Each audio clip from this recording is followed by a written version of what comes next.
What if I told you that every single story you've ever heard, every tale that's ever made you laugh, cry, or stay up late into the night, exists because one cunning spider once outsmarted death himself, not metaphorically, not symbolically, but literally, stole every story in the world from the clutches of the Grim Reaper, knowing that if he failed, not only would he die, but humanity would remain forever silent. No stories, no legends, no dreams passed down through generations. This is the West African tale of Anansi the spider, and the day he committed the ultimate heist. But here's what will shock you. The price he paid for those stories is still being collected today. Because you see, Anansi didn't just steal stories from death, he made a bargain. And in African folklore, spiders' bargains always come with a web of consequences that stretch far beyond what you can see. Are you ready to discover why every story you love comes with a hidden cost?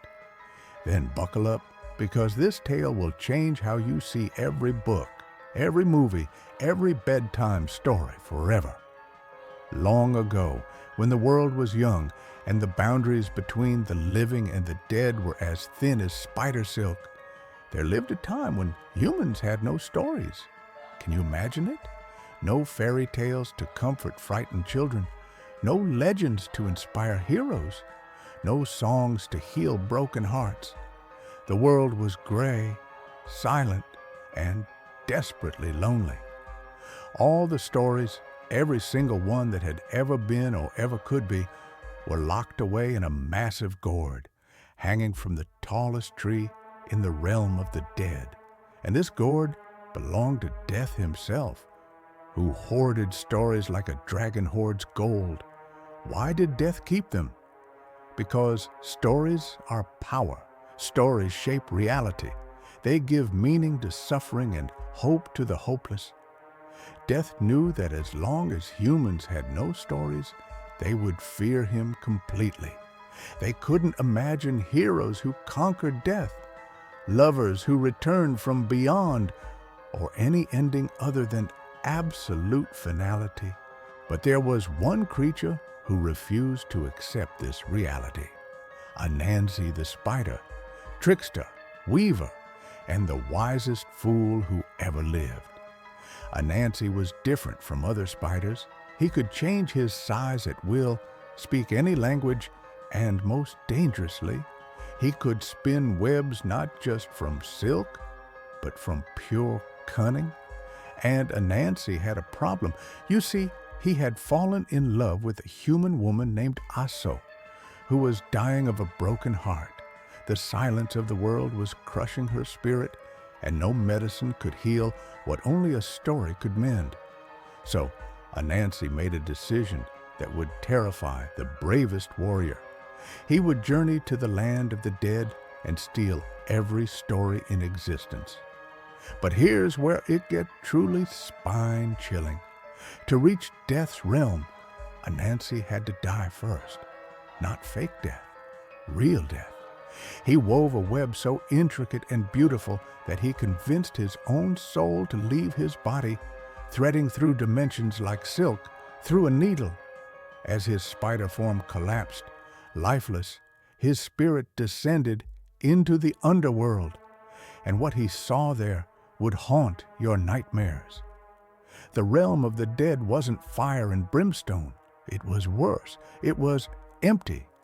Endless gray plains where millions of souls wandered in absolute silence, unable to tell even themselves who they had been, because without stories, memory itself begins to fade.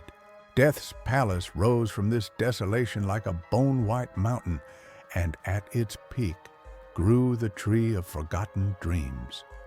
From its highest branch hung the gourd containing every story that had ever whispered in a storyteller's ear or danced in a dreamer's mind. But death wasn't sleeping. Death never sleeps. And as Anansi approached the tree, a voice like grinding tombstones echoed across the wasteland. I smell the cunning of the living. I taste the hope of the desperate. Come forward, little spider, and let us discuss the price of what you desire." Anansi's spirit form trembled, but he pressed on, because sometimes love makes us braver than we have any right to be. Death appeared before Anansi not as a skeleton with a scythe, but as something far more terrifying, a perfect mirror of Anansi himself. Death can take any form, but it chooses the one that will cut deepest. "You want my stories, little spider?" Death's voice was exactly like Anansi's, but hollow. "Then let us play a game. 3 challenges. Win all 3, and the stories are yours. Lose even one, and I keep not just your soul, but the soul of every human who will ever live. They'll join my silent kingdom forever." The stakes were impossible, but Anansi thought of Aso dying in the world above, and he nodded. The first challenge: spin me a web that can catch the moon itself. Now, in the land of the dead, the moon isn't celestial. It's made of crystallized tears of the grieving, impossible to catch, impossible to hold. But Anansi smiled and began to weave, not upward toward the moon, but downward into the earth itself. He wove a web so deep it touched the roots of reality, then pulled those roots upward until they bloomed into silver threads that embraced the moon like gentle arms. Death's eyes flashed with surprise, but he nodded. Clever, but cleverness alone won't save you. The second challenge was worse. Tell me a lie so beautiful that even I believe it. How do you lie to death, who has seen every deception ever conceived? Anansi thought of every trick he'd ever played, every web he'd ever woven, and then he told the truth. "Death," he said, "you are not the end of all things. You are the beginning. Every story in that gourd exists because you give weight to heroes' sacrifices, meaning to lovers' partings, value to a mother's lullaby. You don't destroy stories, you complete them." For a moment, just one impossible moment, Death smiled. Not the cold grin of a reaper, but the warm smile of someone who had been misunderstood for eternity. In that moment, he believed he was beloved rather than feared. "That," Death whispered, "was the most beautiful lie ever told, because for an instant I wanted it to be true." But the third challenge, this was Death's masterpiece of cruelty. Your final challenge, Spider: choose who dies so that stories may live. Your beloved Aso, whose life hangs by a thread, or yourself, leaving her alone but alive? One of you must pay the price. Choose quickly. She dies within the hour if you linger here. This was Death's trap. There was no clever solution, no trick that could save them both. Love demands sacrifice, and Death was forcing Anansi to choose which love was greater, his love for Aso, or his love for all humanity's future stories. Anansi's spirit form began to flicker as his connection to the living world weakened. Every second he spent thinking was a second stolen from Aso's life. But if he died here, who would care for her? Who would teach humans to use the stories he was trying to steal? And that's when Anansi realized the truth.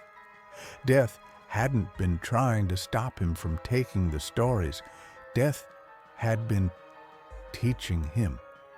Every challenge had shown Anansi something crucial about what stories really are. They're not just entertainment. They're the threads that connect root to bloom, truth to beauty, sacrifice to meaning. "I choose both," Anansi said quietly, "and I choose neither." Death raised an eyebrow that was exactly like Anansi's own. "Explain?" "The stories don't belong to you and they don't belong to me. They belong to the space between life and death, to the moments when we love something so much we're willing to risk everything for it. I won't choose who dies because that choice itself is the beginning of every story worth telling. A story about a spider who loved a woman enough to face death. A story about death who loved stories enough to test a thief. A story about choices that have no right answer, only necessary consequences. Death was silent for a long moment. Then he began to laugh, not with malice, but with genuine delight. "You understand," he said. "Stories aren't things to be owned. They're relationships to be lived. Very well, Spider, take your gourd. But know this, every story that escapes will eventually find its way back to me. Because every story, no matter how happy, knows that I am waiting at the end." "And that," Anansi replied, "is what makes them worth telling." Death handed him the gourd, and as Anansi grasped it, he felt every story that ever was or ever could be flowing through him like liquid fire. Anansi returned to the world of the living and saved Aso with the most beautiful story ever told. The story of his journey to steal stories from Death himself. But Death had spoken truly about the price. Every story that brings joy also brings sorrow. Every tale that inspires also warns. Every legend that promises happily ever after also whispers that all things end. And Anansi, he became something new, not fully alive, not fully dead, but the eternal guardian of the space between.